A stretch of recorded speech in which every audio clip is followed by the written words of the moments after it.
Vamos lá, diz assim: E eu, irmãos, quando fui até vós, não fui com excelência de discurso ou de sabedoria, declarando-vos o testemunho de Deus, porque eu decidi não saber coisa alguma entre vós, senão a Jesus Cristo, e este crucificado. E eu estive convosco em fraqueza e em temor e em grande tremor. E meu discurso e a minha pregação não estava em palavras persuasivas de sabedoria humana, mas em demonstração do Espírito e de poder, para que a vossa fé não esteja na sabedoria dos homens, mas no poder de Deus. Todavia, falamos sabedoria entre os que são perfeitos, porém, não a sabedoria deste mundo, nem dos príncipes deste mundo, que são reduzidos a nada, mas nós falamos a sabedoria de Deus em mistério, mesmo a sabedoria escondida, a qual Deus ordenou antes do mundo para a nossa glória, a qual nenhum dos príncipes deste mundo conheceu, pois se a tivesse conhecido, eles não teriam crucificado ao Senhor da glória. Mas como está escrito, olho não viu, nem ouvido ouviu, tampouco entraram no coração do homem as coisas que Deus preparou para aqueles que o amam. Mas Deus nos revelou pelo seu Espírito, porque o Espírito busca todas as coisas, sim, as coisas profundas de Deus. Porque qual dos homens conhece as coisas do homem, senão o Espírito do homem que está nele? Assim também, nenhum homem conhece as coisas de Deus, senão o Espírito de Deus. Ora, nós não temos recebido o Espírito do mundo, mas o Espírito que é de Deus, para que pudéssemos conhecer as coisas que nos são dadas gratuitamente por Deus, as coisas que nós também falamos, não com palavras de ensino de sabedoria humana, mas com as ensinadas pelo Espírito, comparando as coisas espirituais com as espirituais. Mas o homem natural não recebe as coisas do Espírito de Deus, porque para eles são loucuras, nem pode conhecê-las, porque elas são discernidas espiritualmente. Mas o que é espiritual julga todas as coisas, e ele por nenhum homem é julgado, porque quem conheceu a mente do Senhor, para que possa instruí-lo. Mas nós temos a mente de Cristo. Diga amém. Feche teus olhos e fala com o Senhor sobre esse versículo. Diga, eu tenho a mente de Cristo. Diga na sua oração isso. Eu tenho a mente de Cristo. Nós queremos viver, Senhor, a mente de Cristo, viver com a mente de Cristo. Viver nesse mundo com a tua mente, Jesus. Viver nesse mundo com a tua sabedoria, Senhor. Viver nesse mundo, Senhor, guiados pelo teu Espírito, como nós lemos hoje aqui, Senhor. Que nenhum homem que tem o teu Espírito é julgado pelo mundo, mas pelo contrário, nós julgamos todas as coisas. Essa é a tua palavra, Jesus. Essa é a tua Escritura, Senhor.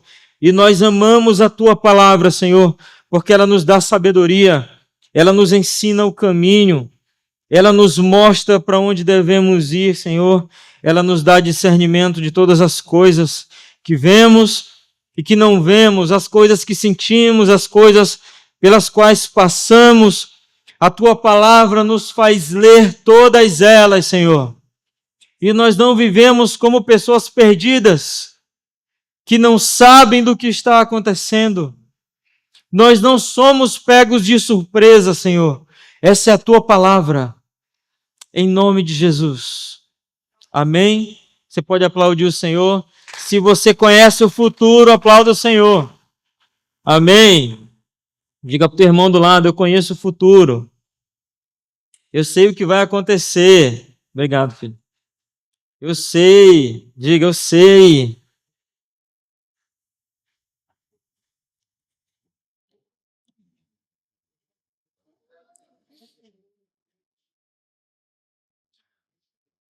Nesse texto, o apóstolo Paulo, você sabe que ele está falando aos Coríntios, né? A igreja de Corinto, falando aos coríntios.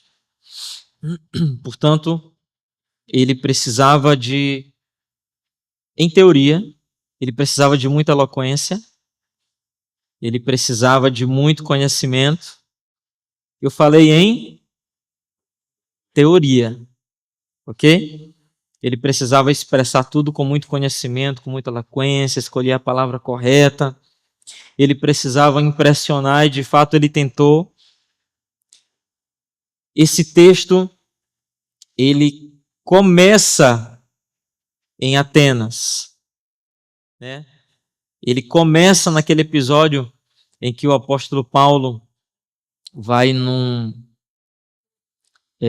diante de um tribunal, ele vai diante de um altar que tinha todos os deuses, e ele tenta com muita eloquência falar, e ele tem em parte sucesso, e em parte não tem sucesso. A gente vai ler daqui a pouco um texto que vai falar sobre isso.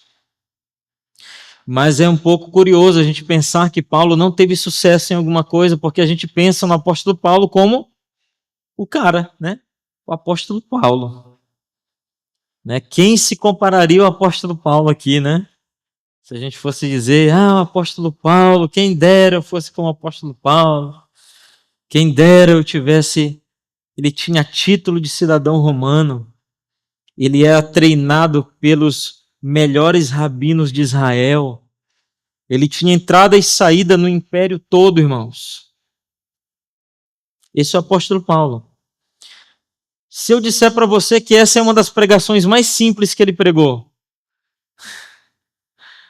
e aí a gente lê, eu fiz questão de ler esse capítulo inteiro, porque é uma das pregações mais simples dele, mas quando a gente lê não parece, né? Parece que ele escolhe palavras difíceis, mas não, irmãos. É uma das pregações mais simples que ele escolhe para pregar aos Coríntios. E ele começa, na verdade eu quero ler para começar a conversar com vocês, no versículo 4, tu pode acompanhar na tua Bíblia, ele diz assim, o meu discurso, a minha pregação não estava em palavras persuasivas de sabedoria humana, mas em demonstração de espírito e de poder. Esse é o verso 4 do capítulo 2. Ele faz questão de dizer agora que ele vai mudar a maneira como ele vai falar com aquelas pessoas. Ele não vai querer falar mais com sabedoria humana. Ele diz que ele quer falar a partir de agora com demonstração de espírito e de poder. O que é isso? Isso é prática do evangelho. Amém? Isso é prática. O que é prática do evangelho? É quando você coloca em prática aquilo que você lê. Ora, se Jesus veio e ele se fez carne, e ele veio morar entre nós, então essa é a coisa mais prática que você pode imaginar que Deus já fez. Se fazer homem vir à terra para viver como nós. Se tivesse alguma criança aqui, eu ia fazer uma alegoria para ela entender. Como você entenderia o mundo das formigas? Pela Discovery Channel? Não tem como. Eles até podem dizer, a formiga olha de tal jeito. Você já assistiu alguma coisa assim que, o gato enxerga preto e branco, o cachorro enxerga não sei o quê. Isso são tudo teorias, irmãos. Não tem prática nenhuma nesse tipo de observação. Não tem observação nisso. Isso é teoria. As crianças iriam dizer rapidamente, só tem um jeito de entender o mundo das formigas, é sendo uma formiga. Porque sendo uma formiga, você teria tamanho de formiga, você teria as dificuldades da formiga, você saberia o quão pesado é carregar um cubo de açúcar. Só uma formiga saberia. Como seria prático Deus salvar o homem? Como seria mais prático Deus salvar o homem do que se fazer homem? Não teria outra opção, irmãos. A maneira mais prática de salvar o homem é ou foi se tornando um homem. Essa foi a maneira mais simples que Deus encontrou de ensinar o homem sobre como ser santo. Porque você acompanha do Gênesis até o nascimento de Jesus, os homens erraram o tempo todo. Porque era sempre foi de Deus para um homem. Sempre foi. Foi com Noé, foi com Adão, foi com Noé, foi com Moisés. Deus fala com um homem e esse homem fala com o povo. E sempre tinha alguém que ia dizer: ah, mas quem te colocou, como aconteceu com Moisés algumas vezes, quem te colocou como líder sobre nós? Quem te autorizou? Aí ele ia dizer assim: Deus. Mas Deus falou só com ele, e agora? Como resolver essa questão?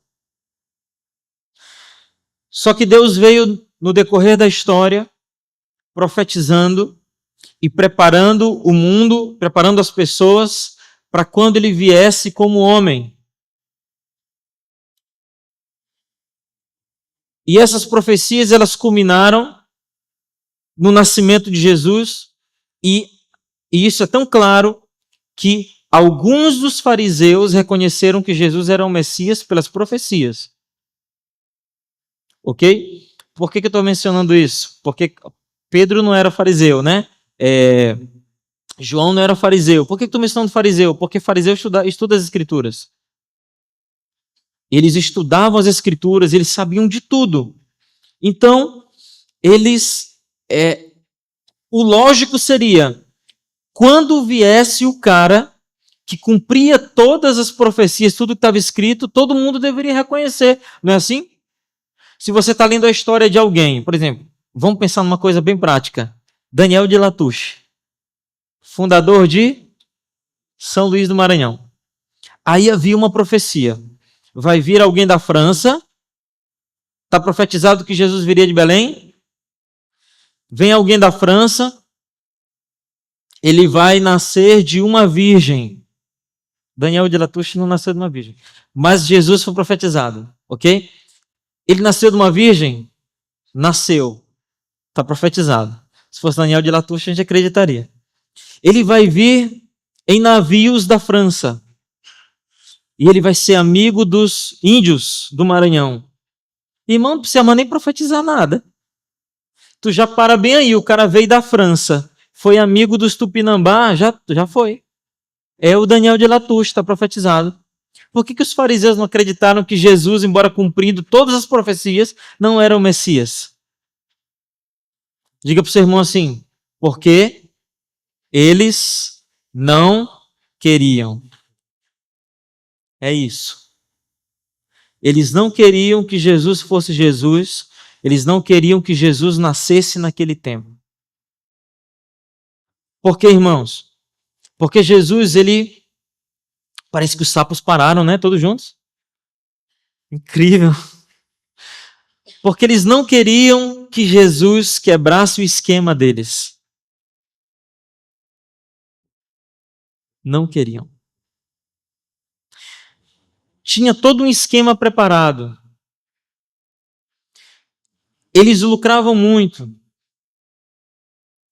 Tinham 2 sumos sacerdotes. Eu gosto de falar sobre isso, porque a palavra sumo é o único, é o superior, é o maior. Como pode ter 2 maiores sumos sacerdotes, né? Era para ter só um sumo sacerdote, mas tinham 2 sumos sacerdotes. Então a gente tem corrupção no meio do sacerdócio em Israel, né?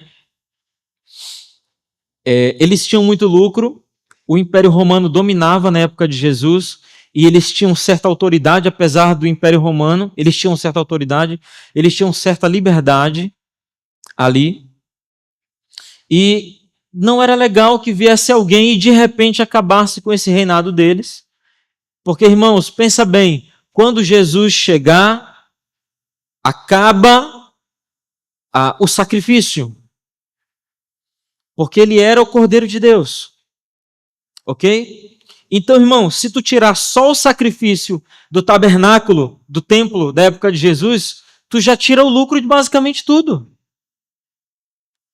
Entendeu? Então não era legal por N motivos que Jesus viesse naquela época. Então eles criaram uma série de complexidades, uma série de coisas ilógicas, e começaram a dizer que Jesus não era o Filho de Deus, ele não era o Messias. E até hoje Muitos judeus acreditam, apesar de Jesus cumprir todas as profecias sobre o Messias, muitos judeus não acreditam que ele era o Messias, ou que ele é o Messias. Paulo, agora vamos pousar no capítulo 2 de 1 Coríntios de novo, ok? Paulo chega diante desse cenário, Jesus já tinha nascido, Jesus já tinha iniciado o ministério, Jesus já tinha passado por tudo, tinha morrido, tinha ressuscitado, tinha convertido Paulo. Então a gente estava nesse episódio aqui, tá? Paulo já tinha ficado cego, Paulo já tinha ficado bom, Paulo já tinha sido exilado não. Paulo já tinha ficado um tempo só estudando sobre Jesus, só conhecendo a igreja de Jerusalém, os apóstolos, a história de Cristo. A gente chega bem aqui nesse ponto, onde Paulo agora é o maior pregador aos gentios. Quem são os gentios? Diga, sou eu. Eu sou um gentil. Isso, nós somos gentios porque não somos judeus, não somos gentios. Essa é a classificação bíblica.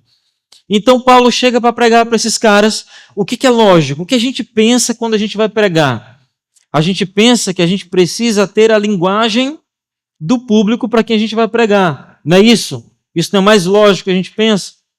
Então Paulo, super eloquente, super estudado, super judeu, Paulo vai pregar, escolhe pregar para os gentios, por quê? Porque ele tinha todo o conhecimento das Escrituras, ele sabia que Jesus cumpria as profecias, mas também ele era mais preparado do que todos os outros apóstolos para pregar para os gentios. Então ele começa a usar eloquência, começa a usar fala complicada, começa a falar com a cabeça deles. Só que, irmãos, funciona para alguns, mas não funciona para todos. E Paulo percebe uma coisa: a pregação do evangelho, ou o evangelho é simples. Amém? O evangelho é simples, ele não é complicado. Você não precisa entrar na cabeça de nenhuma sociedade para pregar Jesus. É legal? Sim, claro. É ótimo, é excelente. Se você vai pregar, por exemplo, para uma classe médica, o ideal é que você tenha algum conhecimento, alguma coisa, porque se tu for citar alguma coisa da área deles, tu não vai falar besteira. E o que a gente pensa? A gente pensa assim, eu vou saber sobre aquela área, porque quando eu estiver falando, eu vou envolvê-los com a minha eloquência, com aquilo que eu estou falando. Eu vou falar as palavras deles e vai dar certo, irmão. Não dá certo toda vez. Porque o evangelho é simples. Você sabe do que eu estou falando. Quer ver um exemplo? Por trás de toda a capa que nós temos, tudo que nós somos, se você é metalúrgico, se você é motorista de ônibus, se você é médico, como eu citei, se você é um advogado, se você trabalha numa repartição pública, por trás de toda essa capa tem alguém que mora numa casa, em um bairro e tem uma família. Não é? E aí todos nós temos os mesmos problemas a partir de agora. A melhor maneira de você pregar o evangelho é você tirar a pessoa de onde ela está e trazer, como diz Reinhard Bonk, trazer para a realidade dizendo: você é um pecador e precisa de Jesus. Essa é a melhor introdução para uma pregação. Essa é a melhor maneira de começar uma pregação. Porque, irmão, isso toca em todo mundo. Não tem ninguém que não peque. Não existe pessoa sem pecado. Não existe ninguém que passa 24 horas sem cometer um pecado. O que é pecado? Se a gente for para o original, você já sabe, né? Pecar é errar o alvo, né?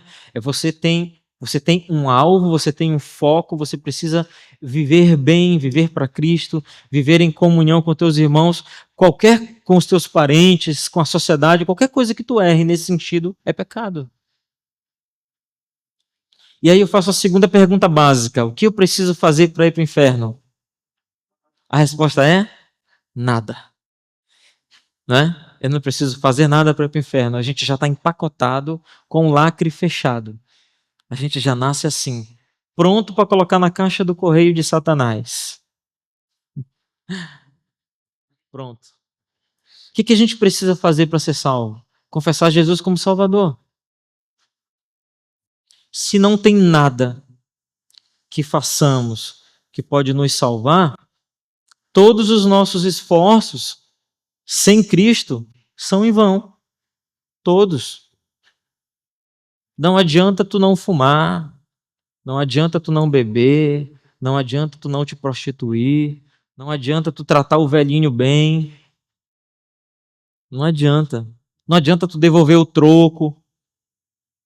O cara te deu o troco errado, não adianta tu devolver o troco para eles, que ele diz, tu me deu errado. Não adianta tu ajudar alguém a atravessar a rua. Não adianta tu cuidar bem dos animais, né, que é uma modinha, né? Não adianta cuidar bem dos animais. Não adianta limpar a rua. Não adianta, irmão. Sem Cristo não adianta nada. Só Ele pode nos salvar. Paulo traz essa pregação agora no capítulo 2. Ele chega de Atenas. Abre lá em Atos capítulo 17. Pode colocar aqui na tela para mim, para a gente chegar mais rápido. 17:32. Até o 34. E como ouviram falar da ressurreição dos mortos, uns escarneciam e outros diziam, acerca disso, te ouviremos outra vez. E assim Paulo saiu do meio deles. Não, volta, eu li sem reflexão. Eu só li, volta. E ouviram falar da ressurreição dos mortos, ok?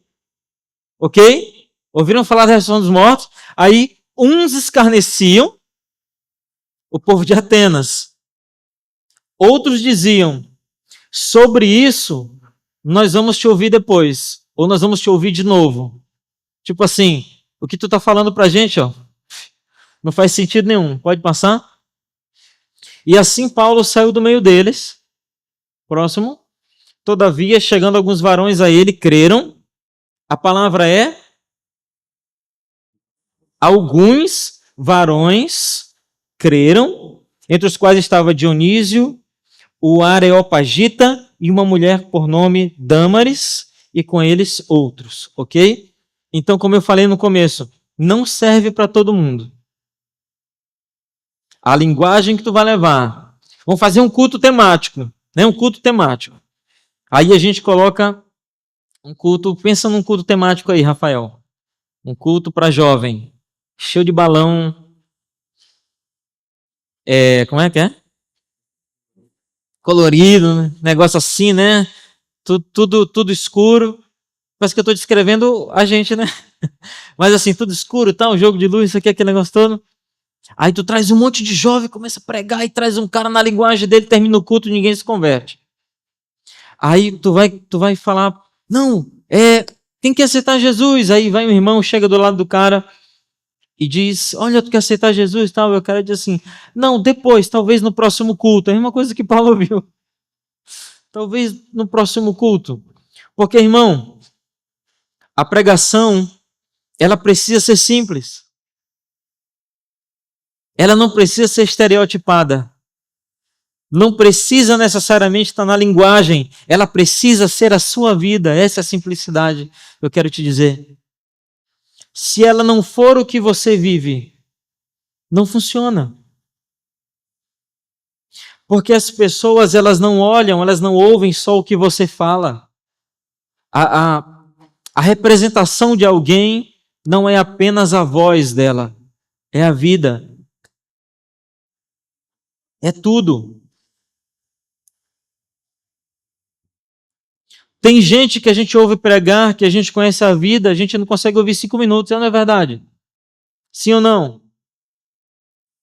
Tem um cara aí, amigo meu, que eu estou decepcionadíssimo com ele. Decepcionadíssimo com ele, porque ele não está pregando o discurso dele. Não está. Mandei uma mensagem para ele, o que está acontecendo? Ele me respondeu assim, o que foi, macho? Tipo assim, eu não sei do que tu está falando, só que ele sabe. Porque tem milhares de pessoas que estão falando para eles a mesma coisa. Mas eu não consigo ouvir mais 5 minutos da pregação dele porque eu acho que tudo é falso agora. Por quê? Porque o discurso não está mais na direção da vida dele.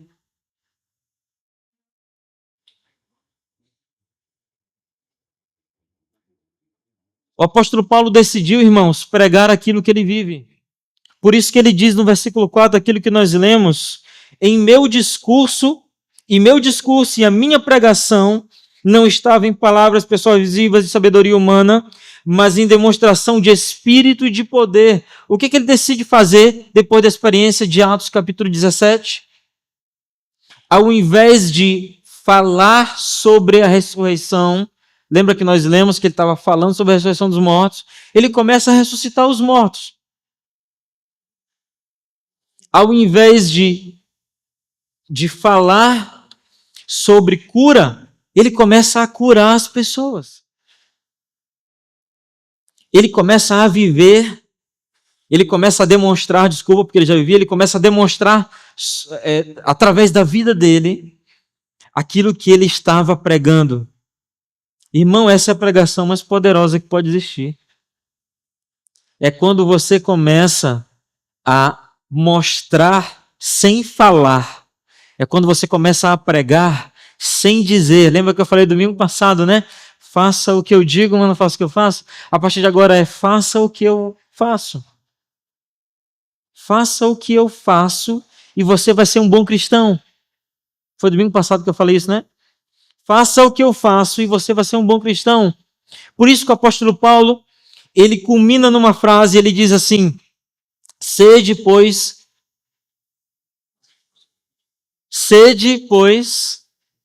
meus imitadores. Irmão, isso é pesado demais. Tu já pensou nisso? Sede, pois, meus imitadores, como eu sou de Cristo. Tu já pensou quando tu chegar?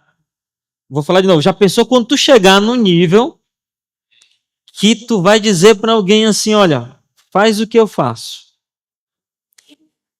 E tu vai te salvar. Né? Eu até já assisti uns filmes assim, né? Me segue, faz o que eu estou fazendo, que vai dar certo. Essa é a pregação boa. Essa é a pregação que salva.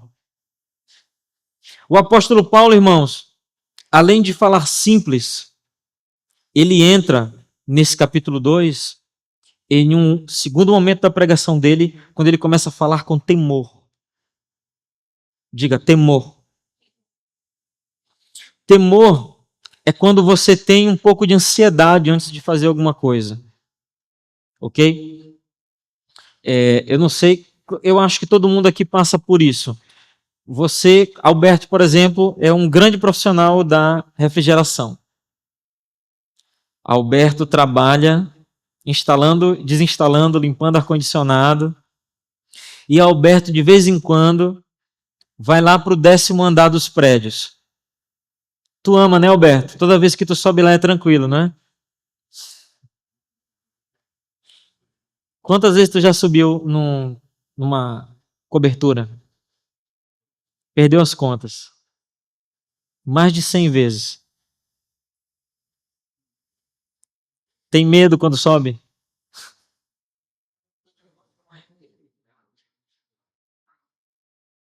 Isso é temor. É um profissional, nunca se acidentou. A única vez que eu vi o Alberto cair foi aqui em casa. Subiu num negocinho de 2 metros, caiu de costa no chão, ficou 30 minutos lá curtindo a dor assim. Tem medo de cair, mas sobe. Temor. A pregação de Paulo era cheia de temor. Porque Paulo, ele falava que as pessoas precisavam segui-lo, mas ele tinha o temor de saber que ele também era errante. Que ele também errava. Ele nunca enganou ninguém. Ele nunca disse que ele não pecava. Mas ele dizia: pode me seguir. Porque quando eu acerto, dá certo. Mas quando eu erro, eu me arrependo. Então pode seguir uma pessoa assim, irmão. Uma pessoa que não é segura em si. Pensa sempre nesse exemplo de Alberto, ok? uma pessoa que não é segura nele mesmo. Ele sabe instalar qualquer equipamento eletrônico, conhece as regras, sabe tudo. Por conhecer as regras, inclusive a da gravidade, ele sabe que ele não pode cair. E assim são todas as outras áreas que a gente tem aqui. Quem prega aqui? Armando prega, Rafael, Suelen. O dia que vocês forem pregar, os líderes de célula também, líderes de rede, o dia que vocês forem pregar e vocês não tiverem um frio na barriga antes de pregar, passa para outro. Que vai dar tudo errado. Porque tu vai subir sem temor. Toda vez que eu vou pregar, eu fico com a mão geladinha. De medo. Temor de pregar. Talvez não pareça, mas eu subo tremendo. Como diz minha mãe, minhas carnes ficam tremendo. Toda vez que eu vou tocar, que eu vou pregar, toda vez eu chego com temor. Irmão, o dia que tu for fazer seguro, tu vai cair, não é? É ou não é? Eu também trabalho com eletricidade. E uma regra que a gente sabe é que o cansaço, ele te faz errar também. A segurança te faz errar, a extrema segurança te faz errar, e o cansaço te faz errar. Confiança demais, né, Alberto? Te faz errar também.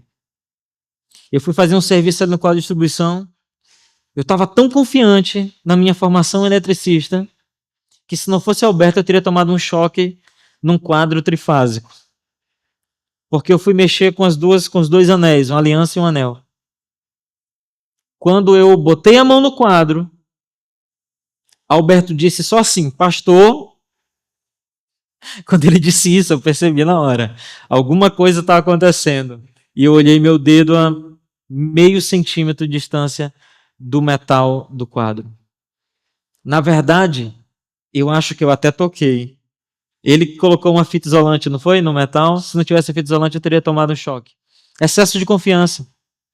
Estava muito confiante, era fácil. Era um interruptor, já tinha instalado uns 10. Estava instalando o último. Estava muito confiante, ia tomar um choque no último. Nunca deixe a tua pregação ser a última da tua vida. Por causa de excesso de confiança. Porque tu está te achando santo. Porque tu está sentindo que Deus tem que te usar, senão... Irmão, passa para outro. Eu aprendi com a minha esposa que tem uma fila de gente melhor do que a gente atrás. Passa para o outro. Mas não erra na tua vez. Eu aprendi com outro pregador que é muito melhor você confessar uma tentação do que você confessar um pecado. Isso é inteligente, né? Não é? É muito melhor você confessar que você está quase para cair do que você ter que dizer que você caiu. O que é que te faz não confessar uma tentação? O que nos faz não confessar uma tentação? Não querer decepcionar os outros. O nome disso é orgulho. Aí você pensa que está todo mundo de pé por tua causa. A tua família está funcionando por tua causa. O teu trabalho está funcionando por tua causa. Está tudo dando certo por tua causa. Aí tu vai mantendo aquela máscara, vai mantendo aquele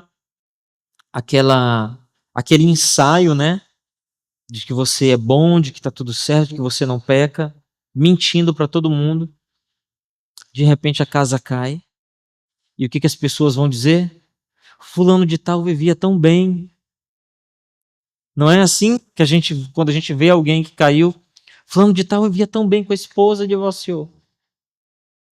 Fulano de tal estava com tanta saúde e adoeceu. Fulano de tal estava não sei o quê e aconteceu. Por quê? Não era transparente.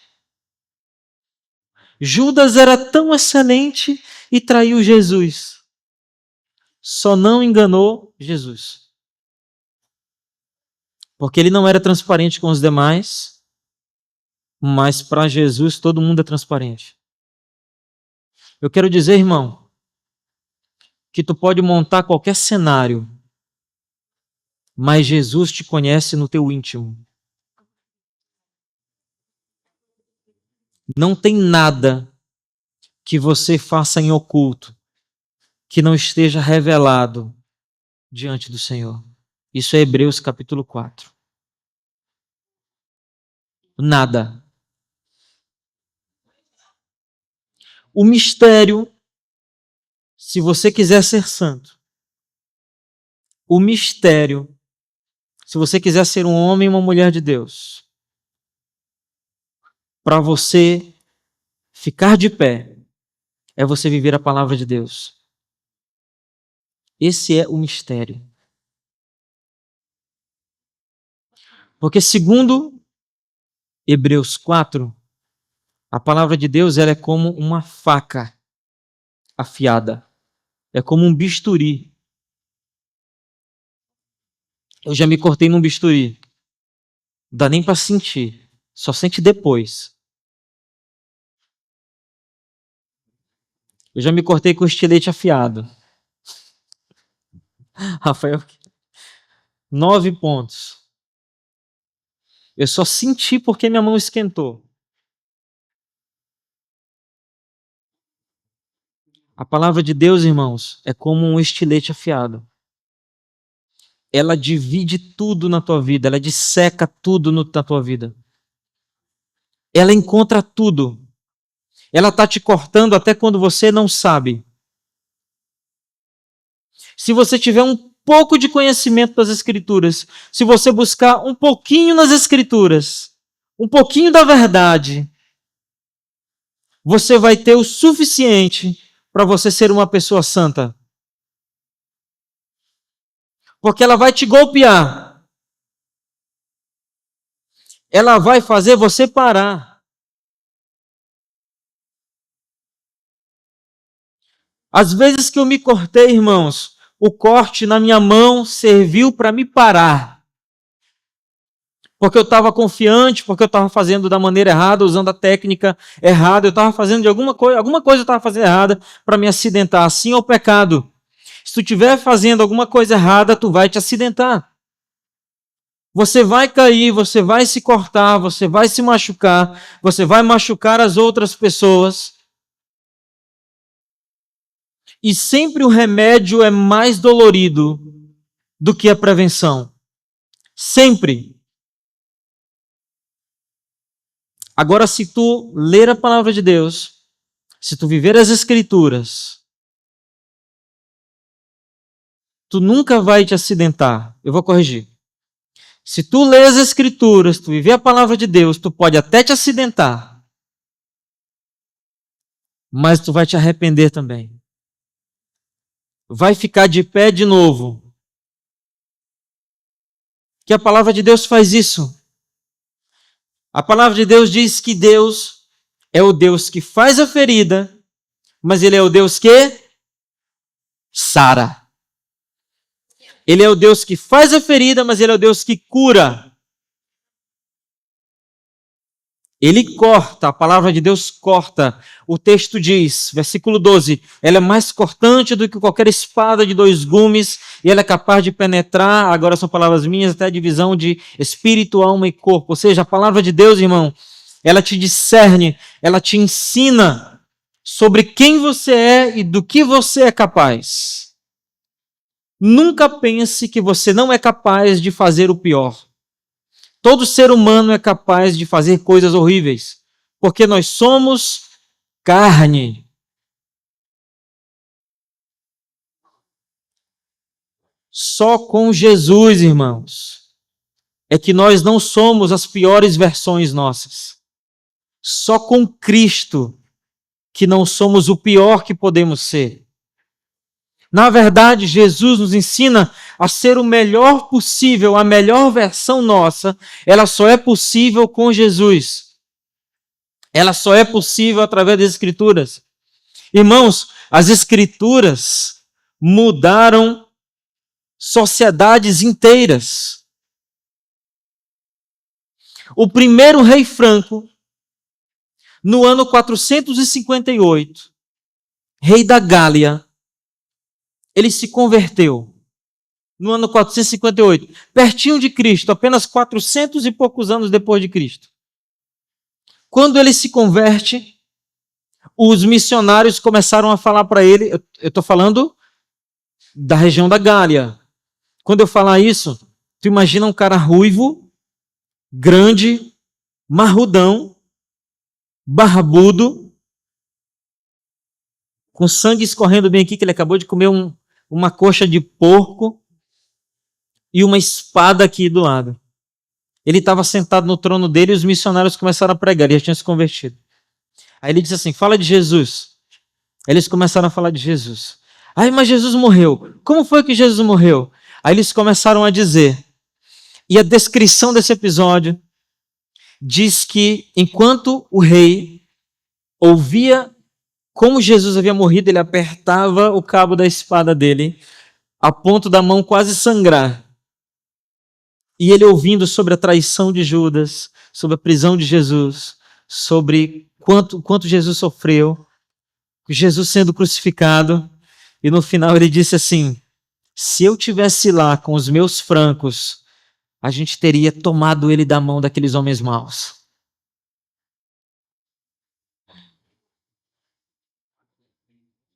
A Bíblia, ela te dá a melhor versão de você. Um rei que era acostumado a arrancar a cabeça das pessoas, a invadir outras regiões. Ele usou toda aquela ira dele, toda a raiva dele para pensar, se eu estivesse lá no dia da crucificação de Jesus, eu teria salvado ele. Olha a inocência.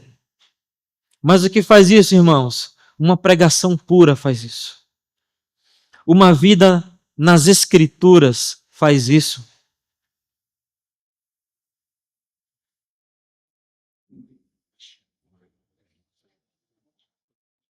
Por fim, apóstolo Paulo ele vem com resultados. Ele não só diz como tem que ser feito. E isso se parece muito com quando eu falei sobre exemplo, né? Que você tem que ser o exemplo, não só a tua pregação, mas a tua vida. Mas agora aqui é diferente. Aqui está falando de resultado. É só um pouco parecido, mas está falando de resultado. O resultado é quando o que é prático na tua vida começa a ser prático na vida do outro. Ok? Porque no Evangelho você não pode se separar do próximo. Você tem que viver a vida cristã, ou você tem que viver a sua vida cristã com o outro. Não é sozinho. Porque se for sozinho, tu vai fazer igual Moisés. Moisés, homem santo, homem de Deus, quando ele vinha, quando ele saía da tenda, quando ele descia do monte, o rosto dele brilhava. Mas aí teve um dia que o rosto dele passou a parar de brilhar, e aí ele começou a cobrir o rosto com um pano, para simular que ele ainda tinha a presença de Deus. Daquela forma, ele tinha a presença de Deus? Tinha. Era homem de Deus? Era, mas o rosto dele não brilhava mais. Ele havia ensinado uma parte do povo que enquanto o rosto dele brilhasse, ele era homem de Deus. Está errado. O teu rosto não precisa brilhar para você ser um homem e uma mulher de Deus. Mas o rosto do outro precisa estar brilhando, porque você está cuidando do outro. Entendeu? Você não deve ficar o tempo todo pensando, eu tenho que ser santo, eu preciso ser santo, eu vou sair porque tu vai começar a criar máscaras. Mas, irmão, a santidade, a vida com Cristo, a vida nas Escrituras, ela não faz com que você fique nessa paranoia, eu preciso ser, porque você é naturalmente. Então você não acorda de manhã e fica dizendo: eu preciso ser santo, eu sou santo, eu vou me convencer de que eu sou santo. Eu sou santo, santo, santo, santo, santo. Para tentar convencer a tua mente que tu é santo. Não, irmão. Tu faz naturalmente. E aí começa a surtir efeito, resultado espiritual prático na vida do outro. Vamos pensar o que é um resultado espiritual prático. É quando Jesus faz milagre. Qual foi o primeiro milagre de Jesus? Transformou a água em vinho, né? Jesus transforma a cerveja em móveis. Algumas pessoas entenderam. Jesus transforma drogas em casa. Algumas pessoas entenderam. Jesus transforma vícios em comida. Porque, irmão, quando o cara para de pecar, o dinheiro que ele gastava no pecado vira outra coisa. Então é por isso que ele transforma a cerveja em móveis. Ele continua transformando água em vinho. Isso é resultado prático da pregação. Isso é resultado prático das escrituras. Isso aqui precisa ser algo que te guia na tua vida. Se você se converteu e não mudou nada, se você se converteu, cerveja não vira móveis, drogas não viram comida, você não se converteu. A tua vida precisa mudar em alguns pontos, irmãos. Precisa mudar em alguns pontos. Pense agora naquilo que não mudou ainda na tua vida. Isso Jesus muda. Isso ele muda. Tem algumas coisas na minha vida que precisam ser mudadas. Umas porque nunca mudaram, outras porque mudaram e desmudaram e precisam mudar de novo. Você precisa observar isso. Porque às vezes quando a gente vira um crente velho, né, um crente de anos que é crente, a gente começa a não fazer ou não cumprir princípios que cumpríamos. Porque a gente fica viciado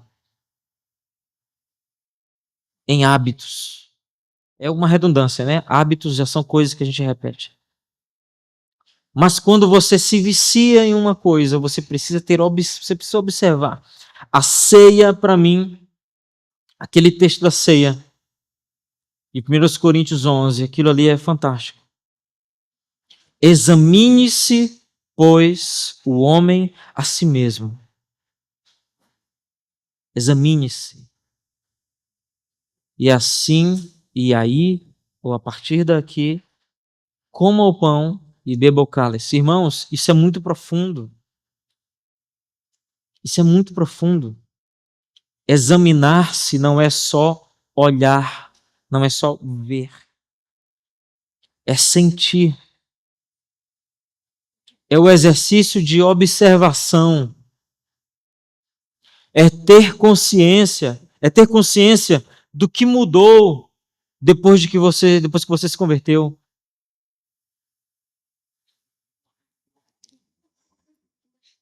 Você era um crente mais fervoroso e ficou menos. Alguma coisa aconteceu. Tem uma frase que a gente fala muito, né? O primeiro amor. Né? O primeiro amor. O que essa palavra, o que essa frase quer dizer? O que esse termo quer dizer? Primeiro amor é quando você é fervoroso no início da tua fé, porque todo mundo é fervoroso no início da fé. Ninguém se converte e fica um crente como eu. Irmão, o crente fervoroso é muito crente. O crente fervoroso ora o tempo todo. Ele aprende, ele ouve pastor pregando assim, Deus falou comigo, aí toda hora ele fala, Deus falou comigo. Né? Crente não é assim, o crente fervoroso? Deus falou comigo. E nem sempre foi. Mas é porque a pessoa ela aprendeu que aquela é a melhor maneira dela comunicar que ela aprendeu algo ou com as escrituras, ou com o discipulador, ou examinando-se. Examine-se. Diga para o teu irmão assim, examine-se. Examinar-se, irmãos, ele vai te ensinar a manter uma vida de resultado espiritual. Porque você vai ver, a gente faz muito isso aqui em casa. Nunca mais nada mudou. Então tem alguma coisa que está parada.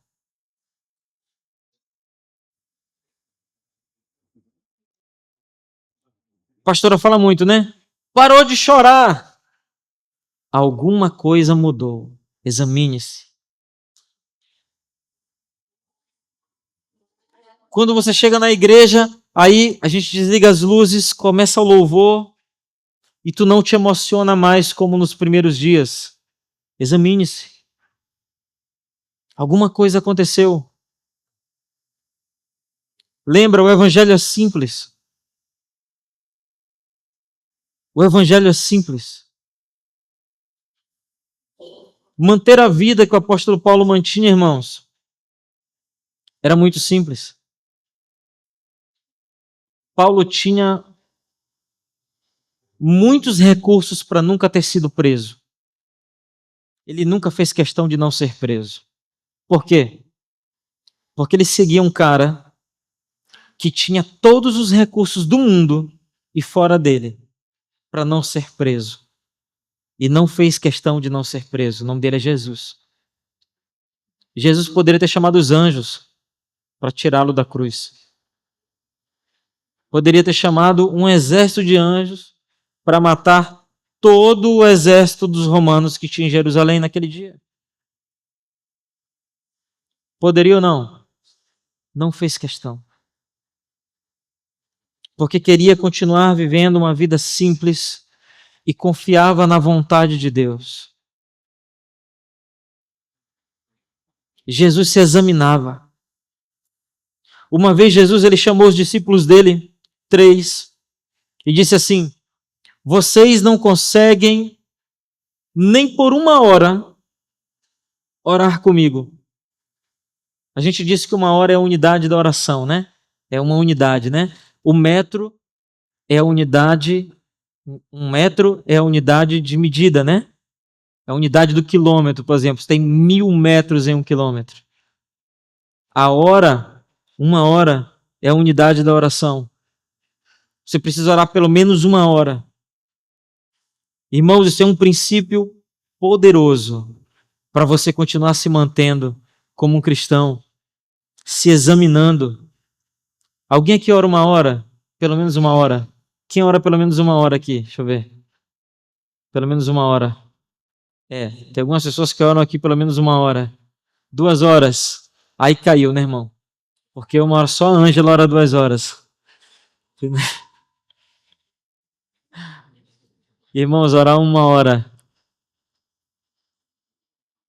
Orar uma hora vai te fazer ser um crente. No começo vai te faltar criatividade. Te confesso. Aí tu começou não com o Alberto, né? E a Clécio. Eu soube que a Clécio foi orar aqui num evento que teve. Diz que foi, né, Clécio?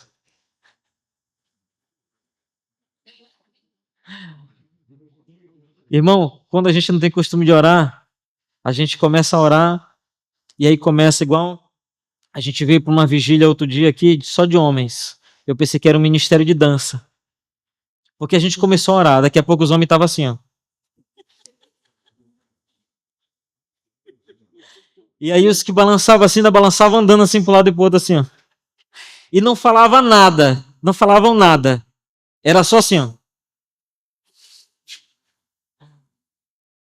Aí eu chamei, acho que foi Armando, que foi, não sei, Alberto, Mauro. Eu disse, pô, os caras não estão orando, eles estão só dançando. Então só batendo cabeça aí a madrugada todinha, ninguém fala mais nada. A falta de prática faz isso. Quando tu começa a orar, os primeiros minutos tu não sabe o que tu vai falar. Aí depois tu tem certeza que tu não tem mais nada para dizer. Aí é que você vai começar a orar. Porque você vai ter que pegar as escrituras e você vai ler. E aí ela vai começar a falar sobre ti. Aí a palavra começa a te cortar. Você começa a se examinar. Mas, irmão, com 15 minutos não tem como. 30 não tem como. Tem que ser 1 hora, pelo menos. Jesus, ele ensina isso para os discípulos dele. Antes de ser crucificado. Vocês não conseguem ficar 1 hora sequer orando. E eles tinham um trabalho muito grande pela frente. Eles eram os apóstolos de Cristo. Depois disso, irmãos, eu te garanto, não está escrito em lugar nenhum que eles passaram a orar mais de 1 hora. Mas o resultado deles provou que eles oravam mais de 1 hora por dia. Nós estamos aqui hoje. Nós somos resultado das orações deles. Quando você passar a entregar a sua vida, a tua vida vai trazer resultado para você e para o próximo. Quando você começar a viver uma vida de evangelho simples, a tua vida vai ter resultado, vai começar a acontecer milagres na tua vida. Você vai se examinar e você vai perceber que os milagres estão acontecendo. Amém? Cerveja está virando móveis. Porque o cara se converteu, o milagre está acontecendo, a água virou vinho. Jesus ainda quer fazer milagres hoje, você acredita nisso, amém? Então fica de pé no teu lugar, vamos orar ao Senhor. Jesus, nós cremos na tua palavra, Senhor. Nós queremos viver esse evangelho, Senhor. Um evangelho simples. O evangelho do apóstolo Paulo, o evangelho que o apóstolo Paulo se convenceu que deveria pregar e viver. Não só com palavras de sabedoria, mas com poder, com o Espírito Santo. O apóstolo Paulo vivia a tua palavra, Senhor. Ele não só mais falava, como lemos em Atos 17, ele não só mais falava sobre a ressurreição dos mortos, agora ele ressuscitava mortos. O apóstolo Paulo não só falava das pessoas que foram curadas por Jesus, mas ele também curava as pessoas. Ele não só pregava sobre os milagres de Jesus, mas os milagres aconteciam na vida dele e nós queremos viver assim também, Senhor. Você pode dizer isso para ele, eu quero viver assim, Jesus. Nós queremos viver, Senhor, milagres todos os dias, Senhor. Queremos viver, Jesus. Queremos viver os milagres que o Senhor vivia. Isso é João 14, Senhor, nós amamos a tua palavra. O Senhor nos ensinou em tua palavra, Jesus, que tudo que pedirmos em teu nome, qualquer coisa que pedirmos em teu nome, o Senhor vai fazer para que o Pai seja glorificado no Filho. Glorifica o teu Pai nisso, Jesus. Em nossas vidas, Senhor, nós queremos ser, Senhor, os milagres vivos, Jesus. Nós queremos ser a prova dos milagres, os resultados de uma vida em Cristo. Você pode dizer isso, eu quero ser o resultado de uma vida em Cristo. Diga isso para ele, eu quero ser o resultado de uma vida em Cristo. Faz milagres em nossas casas, Senhor. Faz, Senhor. Faz milagres em nossas casas, Senhor. Nós precisamos tanto de Ti, Jesus. Precisamos tanto de Ti, Jesus. Diga agora para ele o que você precisa. Diga agora. Diga agora o que você precisa para ele. Diga, ele pode fazer.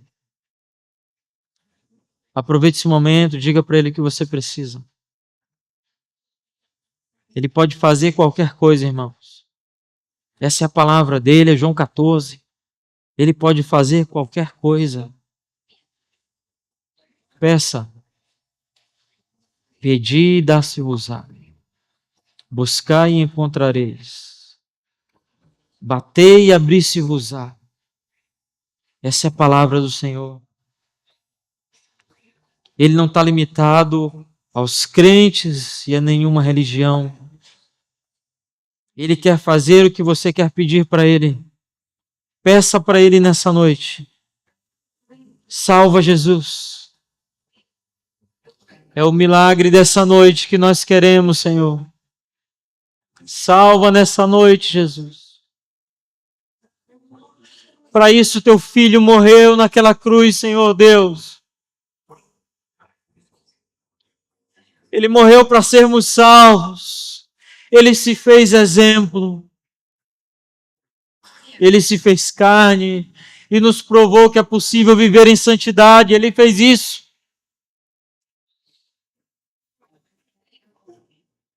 Nos ensina a viver como o Senhor.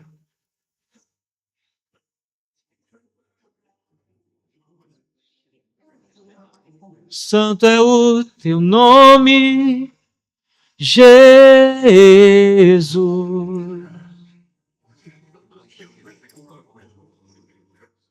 Santo é o teu nome, santo. Santo é o teu nome, Jesus. Digno de louvor. Santo é o teu nome. Você pode aplaudir o Senhor? Aleluia.